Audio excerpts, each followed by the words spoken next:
teknologi pada sistem kerja karburator. Untuk penjelasannya, simaklah video berikut ini. Saksikan ya guys. Jangan lupa subscribe, comment, and share. Hukum Bernoulli.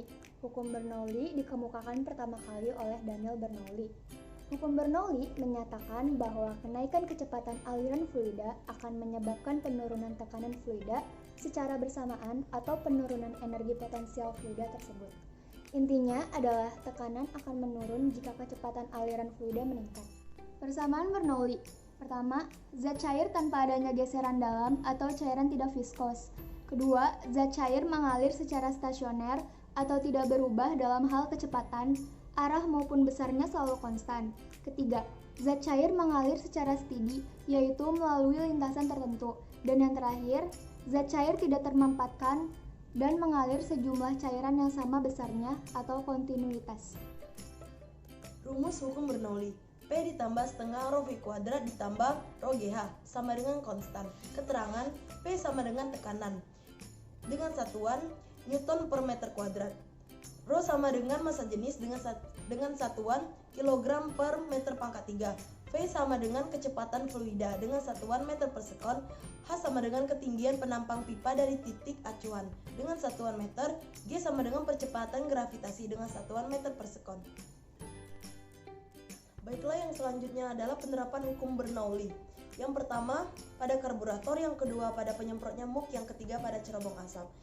Di sini kami akan menjelaskan penerapan hukum Bernoulli pada karburator.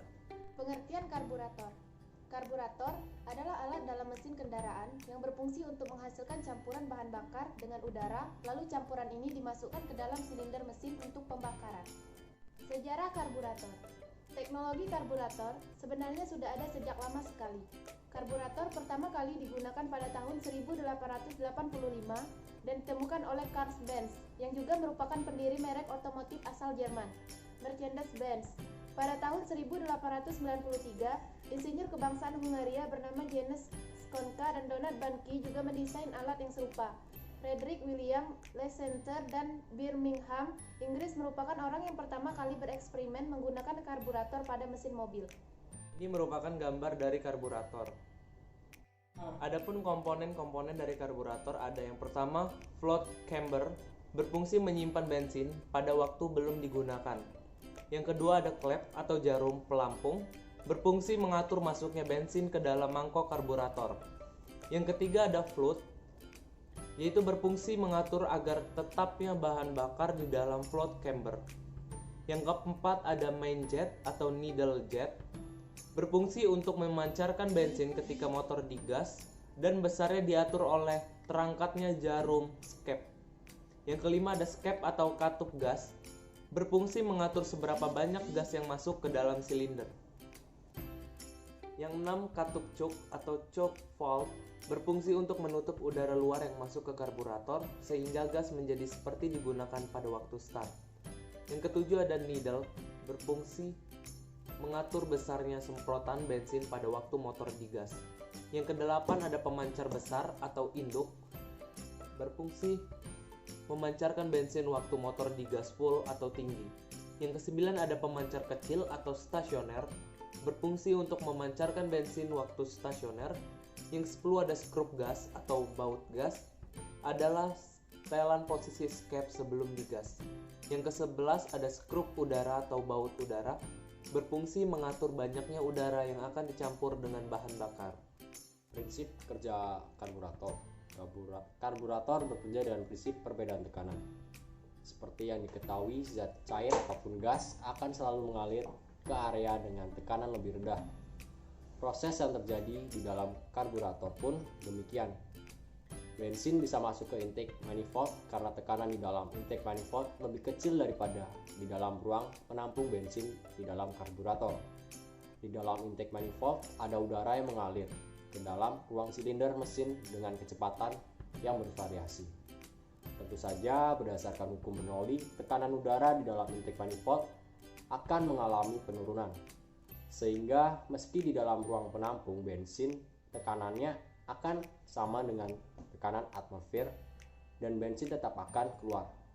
Perbedaan tekanan ini juga akan semakin besar ketika aliran udara di dalam intake itu semakin cepat.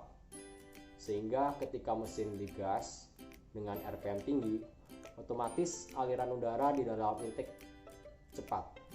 Tekanan dalam intake semakin turun sehingga bensin yang tersedot karena perbedaan tekanan itu akan semakin banyak.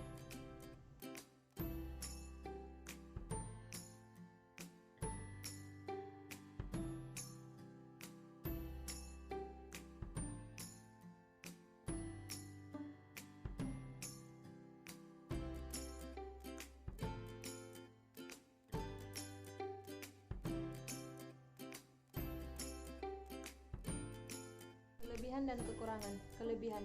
Permasalahan di karburator itu tidak sekompleks permasalahan yang ada di injeksi karena cukup sederhana, hanya sekedar kotor dan lain sebagainya.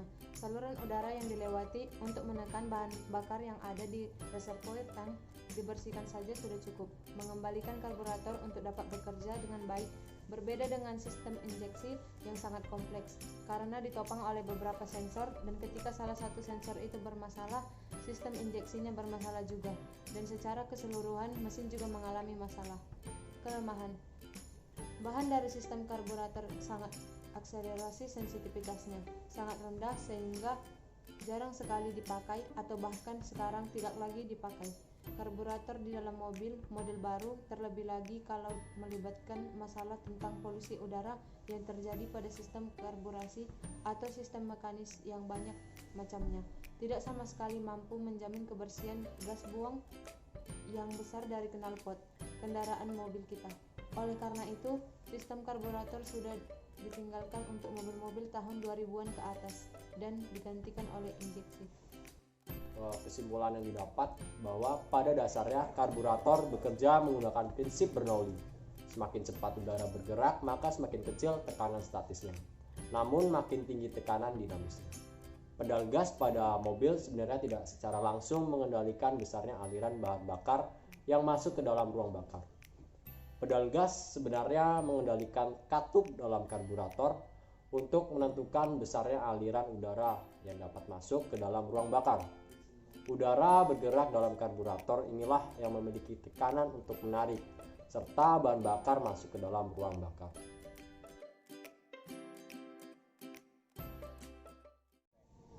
Sekian video penjelasan dari kami, semoga bermanfaat. Terima kasih. Jangan lupa like, comment, and subscribe.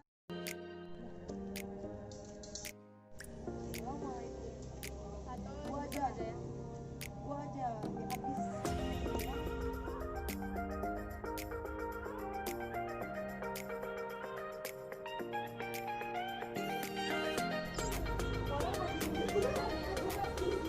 Nggak ngerti aku.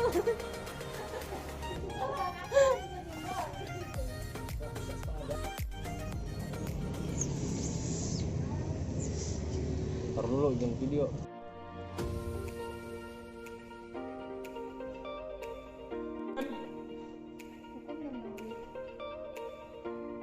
Hukum Bernoulli menyatakan bahwa Ada yang pertama, float chamber, berfungsi menyimpan bensin pada waktu belum digunakan. Yang kedua ada